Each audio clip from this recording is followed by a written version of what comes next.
Então, boa noite mais uma vez, sejam bem-vindos à parte 2 deste podcast, primeiro episódio, o episódio piloto, episódio 0.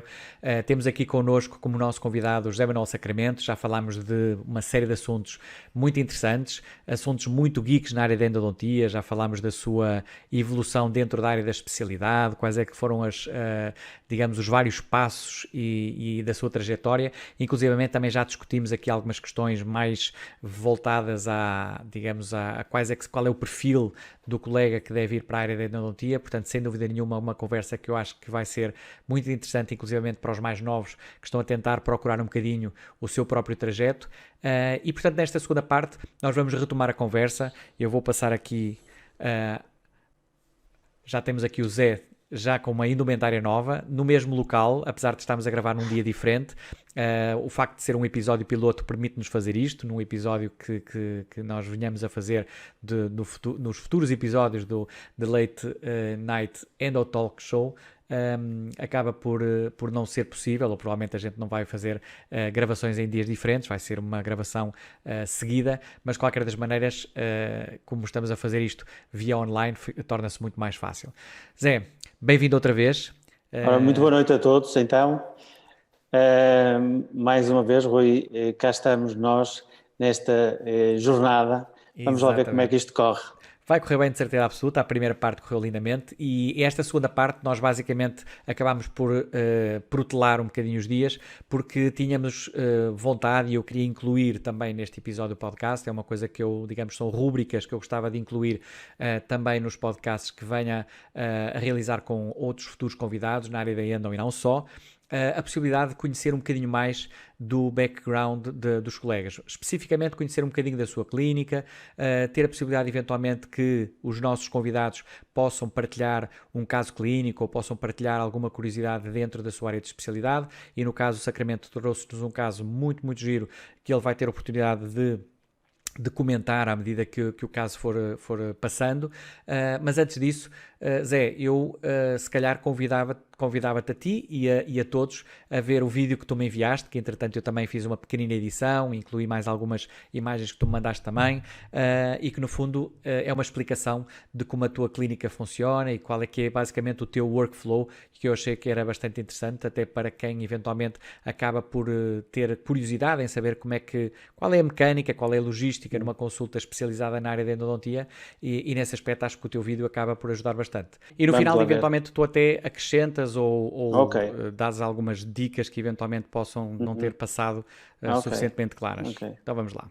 Olá, caros amigos. É aqui nesta sala que eu passo os momentos mais emocionantes da minha vida profissional. É também aqui que eu me sinto o maior dentista do mundo e o pior dentista do mundo. Claro que não vos estou a dar novidade nenhuma, porque o médico dentista sofre desta oscilação de ser o melhor e o pior. E às vezes isto acontece no mesmo dia e de consulta para consulta. Deixem-me explicar-vos o workflow do meu trabalho. O paciente chega à clínica encaminhado por um colega. Quando chega à clínica é feita uma ficha. Depois de fazer a ficha, o paciente entra dentro do gabinete e eu tenho uma conversa com o paciente para perceber qual foi a razão da consulta de endodontia. Depois dessa conversa, eu inicio o meu diagnóstico. Faço testes, faço radiografias, faço perguntas. Com uma radiografia, eu chego à conclusão se é necessário ou não fazer um CBCT. Normalmente eu faço um CBCT em quase todos os pacientes. Porquê? Porque a maior parte dos tratamentos que eu faço são tratamentos complexos, são tratamentos em que eu tenho uma necessidade de perceber a anatomia interna do dente. Depois de fazer o CBCT, eu apresento um plano de tratamento ao paciente. Explico-lhe quais são as possibilidades que temos de sucesso no tratamento. A maior parte das vezes eu inicio o tratamento nessa consulta. A menos que seja um tratamento cirúrgico, que a maior parte das vezes é sempre agendado para outra altura. Ora, iniciando o tratamento, normalmente eu faço o tratamento em 2 sessões. Poucas vezes são feitos os tratamentos em sessão única, por diversas razões.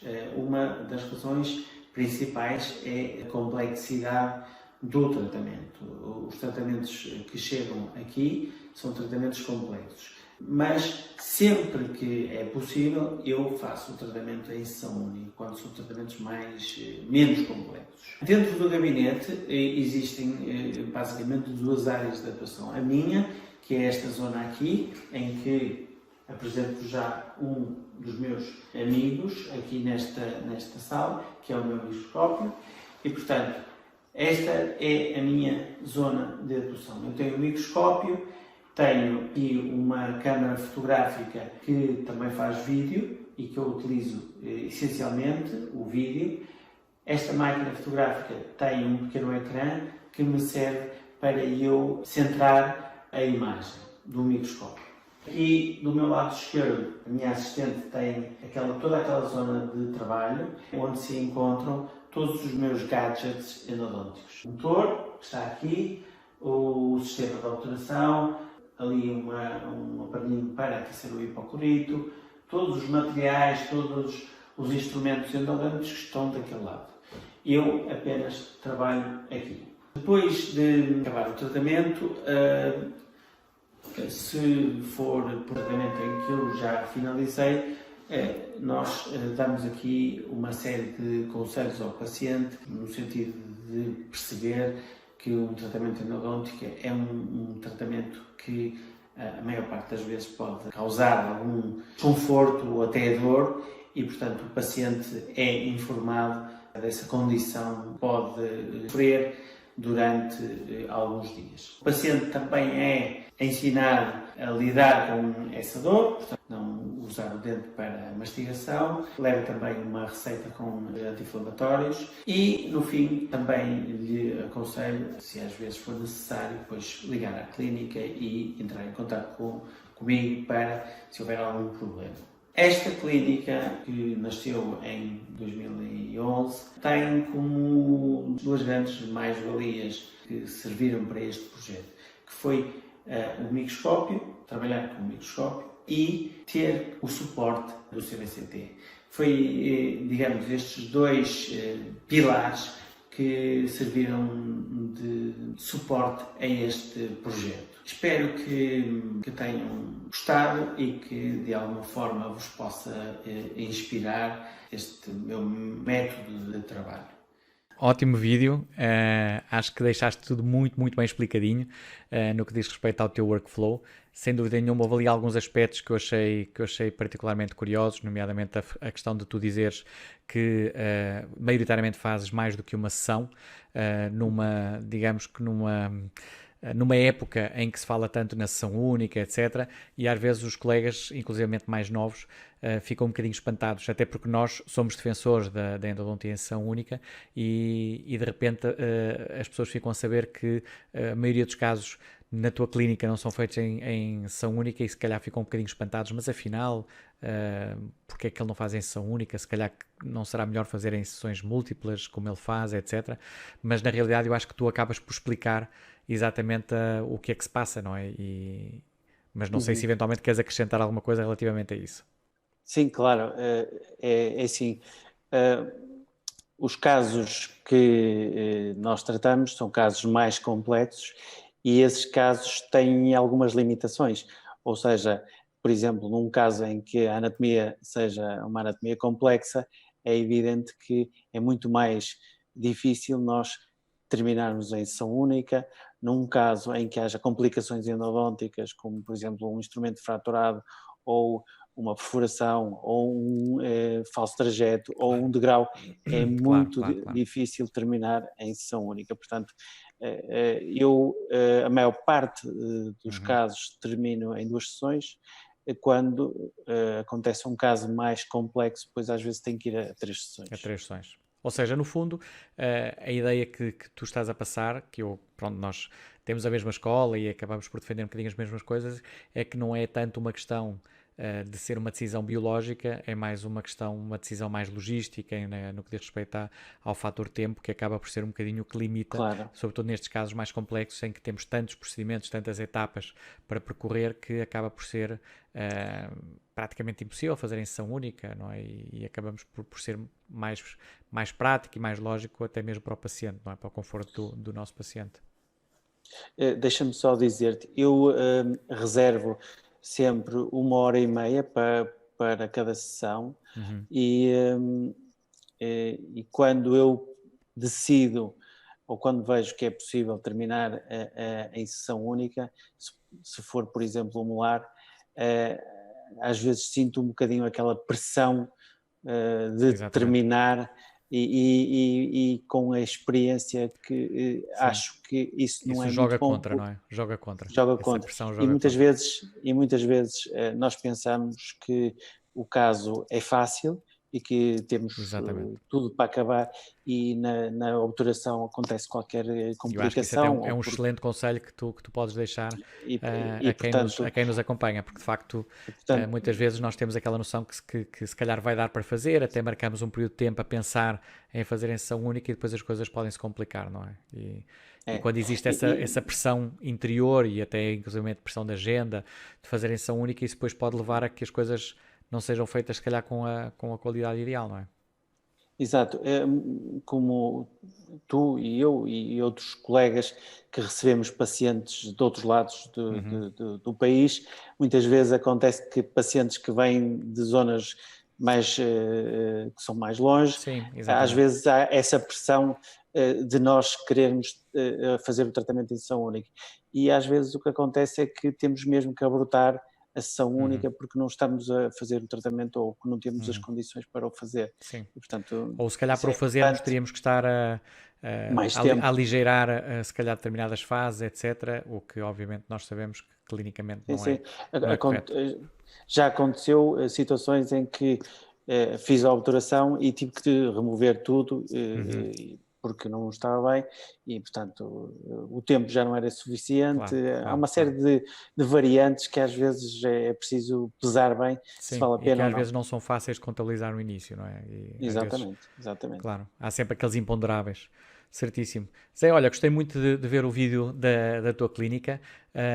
Acho que deu para perceber um bocadinho melhor qual é que é, inclusivamente naquele clipe em que nós víamos aquele time-lapse que tu tinhas feito, dava para ver inclusivamente até um bocadinho também a própria logística de tratamento, a forma de trabalhar totalmente centrada no microscópio, conforme tu dizias. Sim. Portanto, acho que foi muito interessante e fica também esta nota para quem assiste aqui ao nosso podcast, ficou a conhecer um bocadinho melhor o teu espaço de trabalho e sobretudo o teu workflow, que eu acho que ficou muito, muito bem explicado, quase desde o início, desde que o paciente entra na consulta até que o dispensas, qual é que é, e acho que há ali uma série de conselhos e dicas que podem perfeitamente, e devem ser aproveitadas pelos colegas, porque são certamente muito valiosas. Outra coisa que nós tínhamos planeado também nesta parte 2 do nosso podcast era a apresentação de um caso clínico. Isso tinha sido um desafio que eu te tinha colocado, não só a apresentação da tua clínica, mas também que me trouxesses um caso que tu achasses que fosse interessante partilhar e que eventualmente pudesse também trazer aqui alguma mais-valia e que pudesse ser interessante também para quem nos assiste, aqui já claramente mais voltado para os geeks da endodontia, mas não só, porque no fundo, se este podcast for visto por qualquer médico dentista, mesmo que seja de uma área de especialidade completamente diferente que é a endodontia, vai de certeza absoluta apreciar e ficará também, se calhar, a conhecer mais isso. Será, sem dúvida nenhuma, enriquecedor. Então explica-me só muito rapidamente qual foi o caso que trouxeste, para depois então passarmos ao vídeo. E depois durante o vídeo tu vais inclusive ter a oportunidade de ires comentando, o vídeo vai aparecendo e tu em background vais podendo ir fazendo os comentários do mesmo. Ora bem, este caso é mesmo um exemplo daquele que nós estávamos a falar, que não foi feito em sessão única, foram precisas 3 sessões, portanto era um caso de um retratamento em que os canais não eram visíveis ao raio-x e, portanto, tinha ali uma grande dificuldade de localização e de instrumentação dos canais. O caso foi enviado para fazer o retratamento.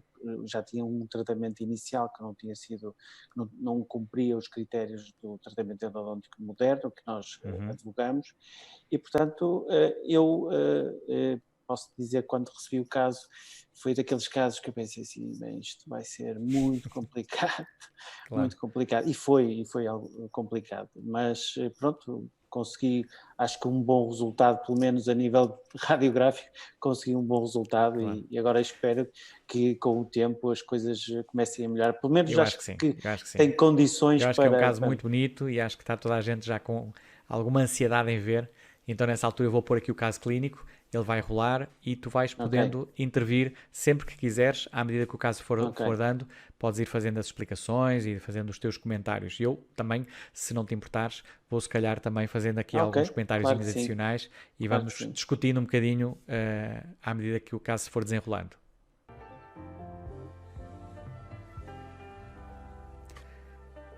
Então aqui temos a radiografia inicial, não é? Esta radiografia é uma radiografia que nos deixa ali muitas dúvidas em relação a este caso. Portanto, eu fiz a primeira sessão. Na primeira sessão só consegui fazer a cavidade de acesso e a restauração pré-endodôntica. Na segunda sessão consegui permeabilizar e determinar o comprimento do trabalho. E então na terceira sessão é que eu consegui começar a instrumentar e alargar o sistema de canais radiculares. Então diríamos que as duas primeiras sessões tu praticamente só fizeste mesmo? Foram primeira sessões... cavidade de acesso, segunda a localização de canais e negociação e permeabilização. E negociação, sim, só isso. E na terceira sessão, pronto, já tinha o comprimento. E desenrolaste o resto do tratamento. Sim, tudo. Quanto tempo é que demoraste em cada uma das sessões, das primeiras? Foi sempre 1h30, portanto... Foi muito duro. Logo a primeira sessão foi muito duro porque se nós conseguíssemos voltar a ver a radiografia, e se calhar conseguimos, não sei, mas o dente tinha compósito à entrada dos canais. E já havia ali um erro de acesso muito grande por distal e, portanto, teve que ser tudo com muito cuidado para não criar outro erro. Em termos de negociação e localização dos canais, há assim alguma dica que tu possas... Porque eu sei que essa é sempre, e nós temos essa experiência, inclusivamente dos colegas que fazem cursos connosco, que é sempre uma das áreas onde eles notam mais dificuldade e muitas vezes nos perguntam o que fazer naqueles casos de canais mais calcificados, atrésicos, etc. Como é que tu lidaste neste caso, que era um caso que é um bom exemplo disso? Portanto, a cavidade de acesso, como eu disse, tinha um erro. Como vocês podem até ver aqui nesta imagem, ali na parte distal houve uma procura pelo canal distal e ele já estava à frente. O que acontece é que tu tens que localizar os canais e evitar os erros anteriores e agora, como são canais calcificados, tens que os procurar sempre no meio da raiz, que essa é a grande dica ou o grande segredo. Exatamente. Dos canais calcificados é que nós muitas vezes andamos à procura dos canais em sítios que eles não existem e nunca os vamos encontrar. Portanto, tem que ser sempre no centro da raiz, porque os canais estão no centro da raiz. E procurar ali alguma dentina mais amolecida, e isto tem que ser com limas de calibre baixo, uma lima 10 ou uma lima 8, e depois com muito cuidado com movimentos de recíprocos, não é? E ir progredindo ligeiramente. Exatamente. E foi isso que aconteceu. Depois, claro, depois de ter o comprimento de trabalho e de começar a tudo ficou mais fácil, não é? Muito mais fácil. Portanto, esta sessão que incluiu instrumentação e obturação foi feita em 1h30, portanto, muito tranquilo. Que se calhar teria sido o que terias gasto se fosse um caso de um molar simples, em que não tivesse aquelas dificuldades iniciais. Em termos de obturação, que técnica é que tu utilizaste já agora para aqueles colegas que estão a ver e que eventualmente estão ali a estranhar um bocadinho a técnica que estão a ver? Eu utilizei, portanto, onda contínua e depois injeção de guta aquecida. Portanto, foi essa a técnica que eu utilizei. Normalmente é essa a técnica que eu utilizo nos meus casos.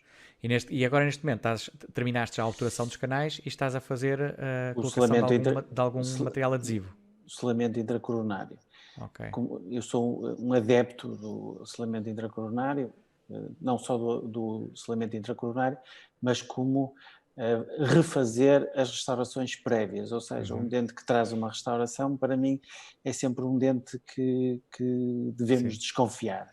Claro, E oferece muitas refazer, suspeitas, não é? Claro. sim, refazer a restauração para termos a certeza de que não há ali nenhuma infiltração. Claro. Qual é o material que estás a usar aqui? É um compósito fluido. Ok.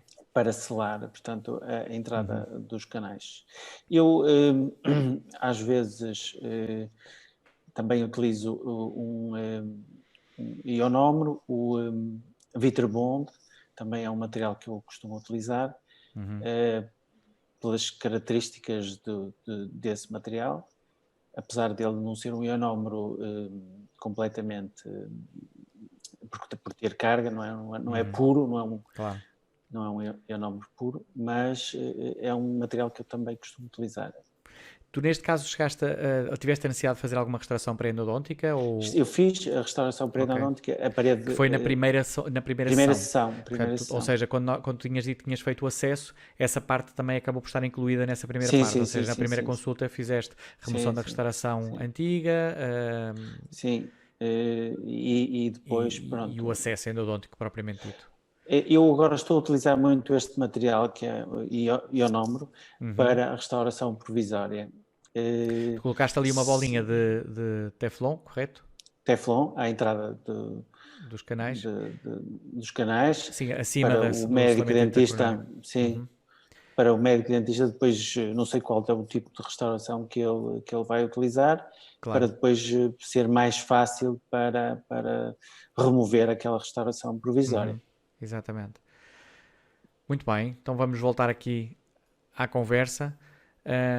Achei que, apesar daquilo ter sido, no fundo, falaste em 4 horas e meia de consultas, não é? No total das 3, condensadas aqui num videozinho de poucos minutos, mas acho que acaba por também dar um bocadinho a noção. Quem vê até parece muito fácil, porque realmente acaba por ver só alguns elementos chaves do teu tratamento e se calhar ficar a pensar, aquilo até foi rápido, até foi fácil, mas eu acredito, pelo que tu me estás a dizer, que sobretudo aquelas 2 primeiras consultas foram muito suadas, sobretudo a segunda, imagino eu, não? Provavelmente. A segunda eu nem fiz grande gravação de vídeo, porque realmente aquilo é uma consulta monótona. Claro. É aquela consulta que eu penso o que é que a minha assistente pensa de mim, o que é que este indivíduo não escolheu outra área, porque isto que fosse um bocadinho mais dinâmica e divertida, não é? Mais monótono que existe. E ela precisa estar lá, porque a qualquer momento... É verdade. Como eu te compreendo. E acho que toda a gente que faz endodontia compreende perfeitamente que essas consultas são consultas um bocadinho sofridas, mas tem que ser, não é? Temos que passar por elas. Sim, tem que ser. E uma consulta em que se gasta muito material, sobretudo as limas, eu utilizo limas da BDW, as C, e portanto são limas um bocadinho mais resistentes e eu acho que esta a explicação e no fundo o dar conta destas 3 consultas tão longas acaba por ir um bocadinho ao encontro do que nós falámos na primeira parte do podcast, em que tu dizias qual é que era o perfil ideal para o colega que se queira dedicar à área da endo, e que tu tinhas falado na perseverança, que tinhas falado na resiliência, porque de facto estes casos são casos que exigem tudo isso e mais, não é? Ou seja, muita paciência ali. Claro. E ser determinado, ou seja, não desistir logo ao primeiro problema que a gente tem. É verdade. Exatamente. Muito bem. Zé, já agora uma pergunta agora para nós que já estamos aqui na reta final do nosso episódio 0 do podcast de Late Night Endotalks. Eu gostava de saber também um bocadinho, para além da endodontia, sobre o José Sacramento, ou seja, quais é que são as coisas que tu gostas, quais é que são, se tens hobbies, o que é que tu Ou se ainda é a única parte exclusiva da tua vida? Ou há coisas que eventualmente tu digas, não, eu também gosto disto, gosto daquilo, etc. Gosto de ir à pesca, gosto de ir à caça, gosto de fazer qualquer coisa. Eu gosto muito de tecnologia, Ok. gosto muito de cinema. Sim, eu sei que sim, que és um grande apreciador de cinema, mas um cinema de qualidade, Sim, não é? Cinema de autor. sueco. E gosto muito também de fazer desporto ao ar livre, gosto muito de andar de bicicleta. Exatamente, E és pronto, são um grande estas. desportista de bicicleta que quem te acompanha nas redes sociais sabe Sim, que tu... quando tenho tempo, quando tenho mais tempo, mas são assim as 3 coisas que eu gosto mais de fazer. Eu gosto muito Claro. de cinema, gosto de Dentro da tecnologia. tecnologia, eu sei que há uma coisa que tu aprecias bastante, Sim, que sim. é carros. Carros, exatamente. E Gostas de tudo. carros. E particularmente uma marca em especial que eu sei que tu és Sim, um é grande verdade, é apaixonado. verdade, é Que verdade. podes revelar, acho eu. Sim, eu posso revelar, eu gosto muito da Porsche, gosto muito, sim, senhora. Exatamente. Eu tinha noção disso porque nós falamos já muitas vezes e eu sabia que a Porsche tem assim um lugar, Sim, um é verdade, lugarzinho é verdade, especial no teu coração. é verdade, é verdade. Desde há muitos anos, eu acredito eu, não é? Que é uma coisa Sim, que sim, já te acompanha há sim. muitos anos. Sim, olha, posso dizer, desde que eu era miúdo, o meu pai era médico e recebia delegados de informação médica e Uhum. eu pedi-lhes a eles, na sala de espera, porque o meu pai tinha um consultório em casa, para me desenharem carros. Quando eles acabavam de desenhar um carro, eu dizia outro, e eu era um chato, mas um chato. Então, devia ser mesmo a chaga dos Exatamente. delegados de informação médica. Os delegados de informação médica até já receavam o dia que eles tinham que ir lá àquele consultório em que ia lá estar aqui, o E miúdo dos carros. posso dizer, Rui, que quando tinha 18 anos ponderei muito em ser designer de automóveis. Exatamente. Eu sei, Só tu havia... inclusive até já mostraste Exato, exato. alguns desenhos, ali Sim, com sim. alguns esquiços que tu fizeste Sim, é e verdade, é bem verdade. interessantes, com ideias assim. Já uma coisa um bocadinho para o profissional aquilo, já era um bocadinho para o Exatamente, profissional. exatamente. Então, neste sentido, eu vou-te agora fazer um desafio, Zé. Agora, sabendo desta tua paixão, eu te preparei aqui uma surpresa e nós, a partir de agora, vamos entrar Não aqui sei o num que é que vai registro. sair daí. Tu não Não sei. fazes a mínima ideia do que Não é que vai sair faço. daqui, não fazes a mínima ideia, mas eu digo desde já que nós vamos tentar ver se tu realmente É lá. és um fã verdadeiro da marca Porsche É e se lá, é realmente lá. és digno de se poder considerar um connoisseur desta temática. Então, nesse sentido, eu vou-te convidar para tu fazeres parte aqui de uma surpresa que eu fiz e que vai começar neste momento.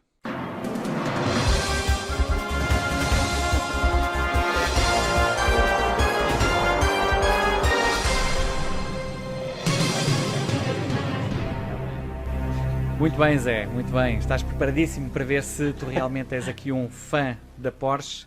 Estás pronto para continuar, para vermos aqui Vamos então? lá ver, vamos lá ver. seguir então em frente. Já sabes que este é o verdadeiro Quem Quer Ser Milionário, mas dedicado a... Não me digas, Rui, que me vais dar outro carro. Não te vou dar outro carro. Não te vou dar carro. E vamos inclusive jogar nem a que seja dinheiro daqueles, entre aspas. Vamos nem jogar que a seja dinheiro entre daqueles aspas. de 1,43, aqueles Exatamente, aqueles miniaturas. modelos à escala. Miniaturas, sim. Não vais ter essa sorte, não vais ter essa Ok. sorte. bem. Mas de qualquer das maneiras, nós inclusivamente vamos jogar como se estivéssemos a jogar com dinheiro real, obviamente que isto é só para nós irmos escalando, mas no fundo a ideia é ver se tu vais conseguindo fazer esta escalada de perguntas que eu te digo desde já que vai subindo em grau de dificuldade. Portanto, no fundo, aquilo começa uma coisa mais ou menos fácil, o que significa que se tu falhares às primeiras vais passar uma humilhação. Pois é. Mas Se calhar. prepara-te. Mas de qualquer das maneiras podes utilizar estas ajudas. Já sabes que tens a ajuda dos 50-50, podes pedir ajuda ao público, que obviamente que é uma ajuda virtual, mas que te dará mais ou menos ali qual é que será uma estatística do que é que as pessoas responderiam. E a ajuda telefónica, essa é que já não vais poder ter, porque a não ser que conheças alguém que telefones, mas eu vou-te dar a oportunidade, se tu estiveres Só se muito for. aflito, podes usar o telemóvel para ir ao Google. Ok? Portanto, fica também esta dica. Ou seja, o telefone, já estamos em tempos um bocadinho mais modernos do que aqueles telefones que estão ali marcados. Portanto, se eventualmente tu tiveres, imagina que já estás na última pergunta, a pergunta do milhão, e se guardares esta ajuda, eu deixo-te ir ao Google fazer essa pesquisa. Ok? Então, vamos passar aqui ao concurso propriamente dito. Preparado? Então, diz-me lá.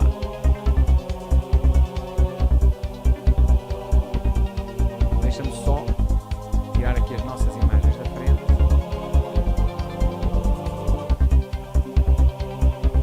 Zé, consegues ler? Se não conseguires, eu ponho-te aqui no instantinho na imagem. Então, basicamente, eu posso dizer que a primeira pergunta diz o seguinte. Vou só aqui em cima da cadeirinha, que é para tu ficares na posição certa. Ok. E então, a pergunta diz: que animal aparece no icónico emblema da Porsche? Atenção, Zé, que tu não podes ir ao Google agora. Nada está aí no telemóvel. Não, estava a olhar para a chave.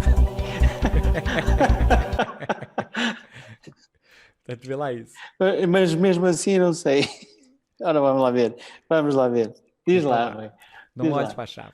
Então vá, qual é o animal que icónico, ou que animal aparece no icónico emblema da Porsche? Assim é que é. Será um urso, um cavalo, um leão ou uma osga? Diz-me de tua justiça, Zé. Se quiseres gastar já uma ajuda, podes gastar. Eu acho que é capaz de ser um bocadinho cedo, mas... Eu vou bloquear. Tens que me dizer qual é que queres. Queres A, B, C e eu é que bloqueio aqui. B. Queres bloquear a B? Estás seguro? Sim. É a tua resposta final? Sim. Então vamos embora. Sim, senhor. Muito bem. Zé, esta era fácil, quer dizer, se também não sabias esta, a coisa estava um bocadinho... Então vamos à próxima. Que fabricante de automóveis é dono da Porsche? Será a BMW, a C, a Volkswagen ou Daimler? A C, assim já direto? Não queres pensar? Bloqueamos? É C. Ok. Muito bem, Zé, já estás aqui na tua caminhada para os 1000 euros. Ok, sempre dinheiro virtual, não fiques assim demasiado animado, porque no final não vais receber, mas obviamente que estamos a tentar provar que tu sabes muito sobre a Porsche. E a pergunta seguinte, já de seguida, diz: qual o nome do fundador da Porsche? A. Hipótese A, Ferdinand Porsche. Não será o Sebastian Porsche? Não, de certeza? A. Bloqueia. Já direto. Pronto, não perdemos mais tempo, Zé. Com esta toda, nem hesito. Perfeito. Então vamos para a próxima pergunta. Isto está a correr bem, hein? Em que cidade alemã fica localizada a sede da Porsche? D. Stuttgart, de certeza, não é para mim? Senhor. Não tenho certeza. Vamos embora. Bem, está a correr muito bem. Vamos lá ver. Bem. Vamos embora. Qual o primeiro modelo da Porsche disponível no mercado? Este já é um bocadinho mais difícil, mas é uma pergunta para 1000 euros, portanto pensa lá. Será o Porsche Cayenne? Será o Porsche 64? Será o Porsche Macan? Ou será o Porsche 611? Pensa bem. Portanto, 611 não conheço. Não é o Porsche Cayenne, nem o Porsche Macan. Vamos bloquear o B. Não queres nenhuma ajuda? Podemos avançar? Podemos avançar. É a resposta final? Estás seguro? Ok. Estás a fazer de Vasco. Está a correr bem, 1000 euros. 1000 euros já está. A coisa não está nada mal. E agora a minha pergunta é, vamos seguir para 2000, obviamente. Vamos lá. Vamos hesitar, vamos embora. Então agora a pergunta seguinte será, deixa-me só por aqui, vamos para as cadeirinhas. Em que ano foi introduzido o icónico Porsche 911? Rui, Esta já é um bocadinho mais difícil. Rui, esta resposta está errada. Olha que não, Zé. O icónico 1911. Olha que eu tenho fontes muito seguras. Eu 1911 quase em fui mesmo à sede da 1964. Porsche para saber estas coisas. 1964. Será 71, 84? Não, 60? não é 71, não é 84. O 911 é 1964. Queres arriscar por aproximação? Porque 64 Vamos por não é, aproximação. não existe. Não Vamos existe por 64, aproximação. não existe. Vamos por Eu acho que aproximação. estás errado. Mas depois a gente discute isto em particular. Mas eu vou bloquear vou pedir para bloquear o C. Ok. Resposta final? Sim, resposta final. Estás seguro? Resposta final. Tu podes ter razão que ele talvez tenha sido. Muito bem, Mas foi 63. Acredita que foi 63. Sim, pode ter Esta sido resposta foi criada, validada. mas começou. Porque, sabes porquê que eu te digo isto? Porque há os 50 anos do 911 foram em 2014, Ok. os 50 anos. Portanto, ele deve ter sido colocado em comercialização em 64, mas é uma Mas informação estas que eu tenho que informações são validar. informações da Ok, Porsche. mas é uma Informações da informação que eu Porsche. tenho que validar. Ok, Sim, mas pode está estar. certa de certeza. Então vamos Sim. para a próxima. Mais calma, ok? Agora já a coisa começa a ficar a aquecer um bocadinho mais, porque já estamos a entrar em valores um bocadinho mais altos. E devo também dizer que tu podes, neste momento, desistir e ficas com os teus 1000 euritos, que é um nível um bocadinho baixo, mas pronto, Vamos tu embora. é que sabes. Vamos Então, qual dos embora. seguintes modelos tem apenas duas portas? Assim, direto? Sim, direto, Rui. Aqui não há dúvida? Não há dúvida. Vamos ver.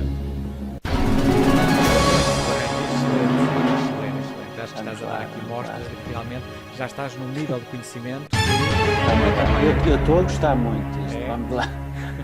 Vamos para os 8000? Vamos embora? Vamos para os 8000. Ok, então para os 8000 sai a primeira pergunta, a pergunta que é: qual o primeiro modelo SUV desenhado pela Porsche em 2002? D? De certeza? Porsche Cayenne? De certeza absoluta. Não queres pensar um bocadinho? Não quero pensar. Nem mais um bocadinho. Então vamos ver se é o Porsche Cayenne. Vamos lá ver. Estou a ficar impressionado contigo. Vamos já para a próxima pergunta. E a próxima pergunta é para 16.000 euros. Já estamos num nível altíssimo. Ok. Altíssimo.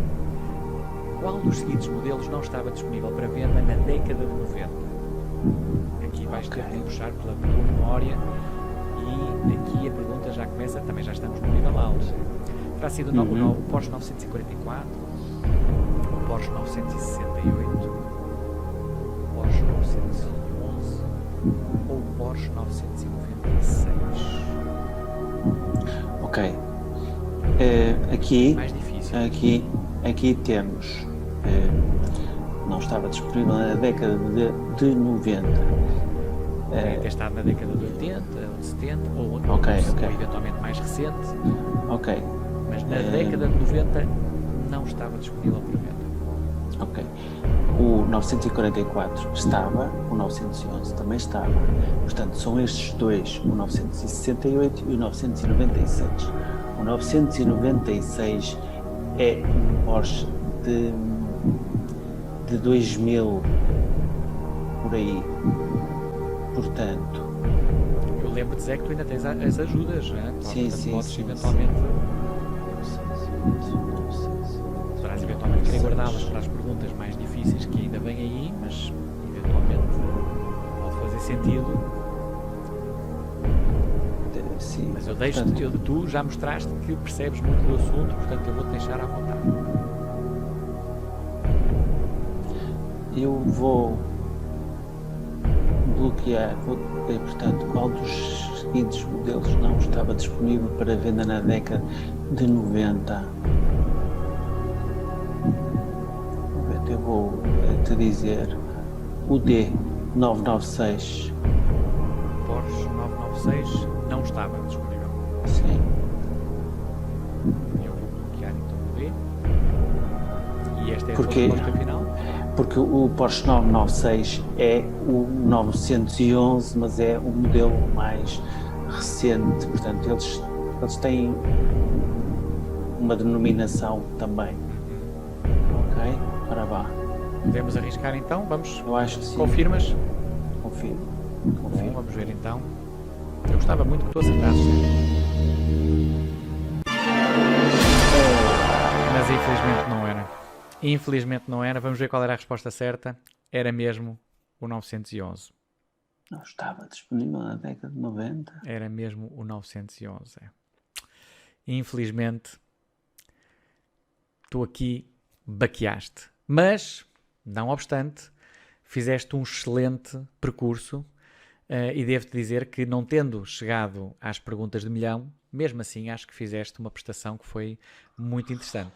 Tu não estás muito convencido, estou a olhar para ti, tu não Não, estás muito convencido, não mas eu estou mesmo. asseguro-te que estas Eu respostas acredito, estão Rui, certas. Mas eu esta acredito, era um bocadinho mais difícil, não haja dúvida. Portanto, eu acho eu que, acredito porque que podia haver aqui diferenças tu, de 2 anos, 3 anos, eu eventualmente não acredito ser na que década de tu, 90, mas ser no final da década de 80, etc.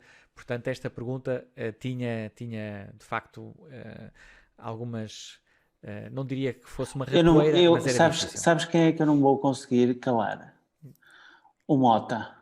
O Mota não me vai Não te vai perdoar perdoar. nunca, Não te vai nunca perdoar. isto. Ele, quando É vir este verdade. podcast, vai dizer assim: que anjinho. É verdade, Que é verdade. anjinho. Isto para não dizer outras expressões, mas vai dizer, pelo menos, vai dizer que anjinho, que realmente não conseguiste ir mais longe. E devo-te dizer que tu ainda tinhas para a frente. Eu sabia que esta pergunta ia ser uma pergunta que te poderia eventualmente causar Uhum, aqui algum tropeção, porque de facto estávamos a falar em datas que eram relativamente próximas. uhum. Portanto, eu não fui obviamente buscar modelos muito recentes, porque senão ficava uma pergunta demasiado óbvia, Claro, claro, mas claro.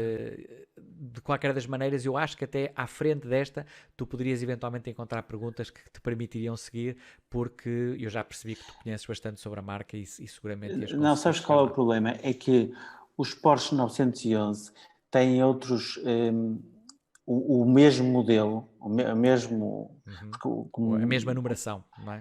sim, como tu sabes, eles fizeram 50 anos, não é? Uhum. Mas eles denominaram com outros números, 996, 968, andaram Exato. por ali Uhum. com outros números, mas o Eu, modelo era o Zé, eu mesmo. admito que eu só sei isso porque andei a pesquisar estas perguntas. Não, Uhum, confesso uhum, que eu não fazia a mínima ideia. Até uhum, achei interessante, fiquei a conhecer um bocadinho mais sobre a Porsche também, o que uhum. foi divertido, mas de qualquer das maneiras tenho que te tirar o chapéu porque realmente tu Não, mostraste aqui um eu fiquei um conhecimento, bocadinho aborrecido agora. ficaste desiludido e Fiquei triste. desiludido comigo, Desiludido e porque triste.